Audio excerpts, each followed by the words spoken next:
ថ្ងៃនេះមករៀងប្លែកដោយសារតែនិយាយមានមេក្រូកំដរតែបាត់មុខខ្ញុំរៀងយូរជាមួយនឹងការ review សៀវភៅជួបមួយគ្នារាល់ដងមានតែ unboxing អញ្ចឹងថ្ងៃហ្នឹងខ្ញុំមក review សៀវភៅដែលខ្ញុំបានអានចប់កាលពីប្រហែលថ្ងៃមុនដែលមានចំណងជើងថាតែមួយសម្រាប់ first impression របស់ខ្ញុំនៅពេលដែលឃើញសៀវភៅនេះដំបូងអីដែលខ្ញុំចាប់អារម្មណ៍ជាងគេគឺសៀវភៅនេះនិយាយអំពី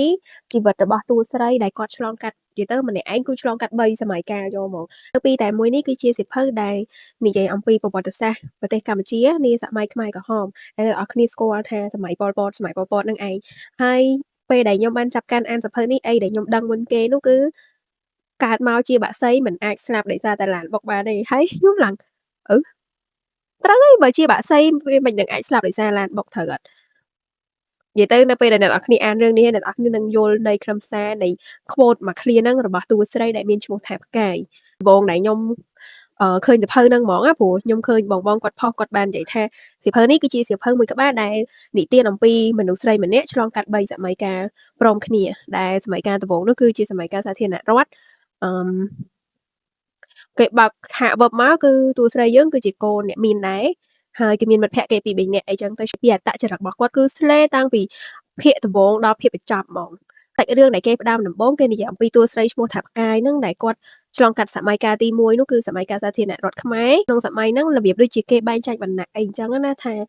កូនរបស់អ្នកធំអីច្រើនតែពុកអលួយអីចឹងទៅដល់ពេលអញ្ចឹងភាគច្រើនមានតែគេស្អប់មានតែអីបើសិនជាអ្នកនរគ្នាជាអ្នកដែលតាមដានខ្ញុំអ្នកនរគ្នាប្រកាសជាដឹងថាខ្ញុំគឺជាមនុស្សម្នាក់ដែលចូលចិត្តអានសៀវភៅដែលតាក់ទងទៅនឹងសម័យប៉ុលពតហើយសៀវភៅដែលខ្ញុំមានភាគច្រើនគឺជាសៀវភៅរបស់លោកតាចុតខៃគឺជាសៀវភៅរបស់បងអ្នកនិពន្ធផ្សេងៗដែលគាត់និពន្ធអំពីសម័យខ្មែរក្រហមប៉ុន្តែសៀវភៅនេះគឺជាសៀវភៅទី3ហើយដែលខ្ញុំអានហើយមានអារម្មណ៍ថាដកជាប់នៅក្នុងចិត្តកន្លែងមួយដែលគេពិពណ៌នាពីក្នុងសម័យប៉ុលពតហ្នឹងអ្នកនរគ្នាប្រកាសជាដឹងថាក្នុងសម័យប៉ុលពតគឺជាសម័យដ៏ខ្មៅងងឹតមួយសម្រាប់មនុស្សគ្រប់គ្នានៅសម័យនោះប៉ុន្តែសម្រាប់ដួងផ្កាយអត់ទេខ្ញុំអង្គុយសើចរឿងហ្នឹងឡើងគាំងហ្មងខ្ញុំនិយាយមែននិយាយពី plot ក៏ plot ដែរគ្រាន់តែថាវាមិនមែនជា plot អញញ៉ៃធ្វើឲ្យយើងពិបាកយល់អីទេអីដែលខ្ញុំចង់និយាយនៅក្នុងថ្ងៃនេះគឺខ្ញុំចង់ឲ្យអ្នកទាំងអស់គ្នាសាកទិញសៀវភៅនេះយកមកអានព្រោះសៀវភៅនេះល្អអានណាស់អ្នកទាំងអស់គ្នាហើយខ្ញុំពិតជាសឹងតែថាអត់ជឿនឹងខ្លួនឯងថាហេតុអីបានមិនព្រមអានសៀវភៅហ្នឹងដល់ពេលខ្ញុំអានចប់ទៅឥឡូវអត់សៀវភៅអានវគ្គទៅមួយវគ្គគឺវា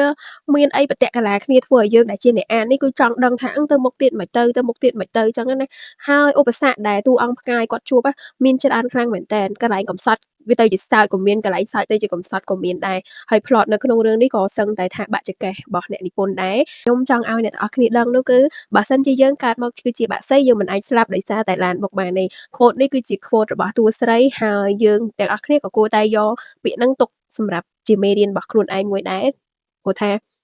ត្រូវហើយបើសិនជាយើងជាបាក់សីយើងមិនអាចស្លាប់ដោយសារតែឡានបុកបានទេសម្រាប់ការ review សៀវភៅរបស់ខ្ញុំមានតែប៉ុណ្្នឹងទេជួបគ្នានៅវីដេអូក្រោយទៀតអ្នកនរគ្នាចង់ទិញសៀវភៅនេះអាចតាក់ទងទិញបានតាមហាងបងវ៉ាន់សៀវភៅចឹងថ្ងៃនេះខ្ញុំមានតែប៉ុណ្្នឹងទេជួបគ្នានៅវីដេអូក្រោយទៀតបាយបាយ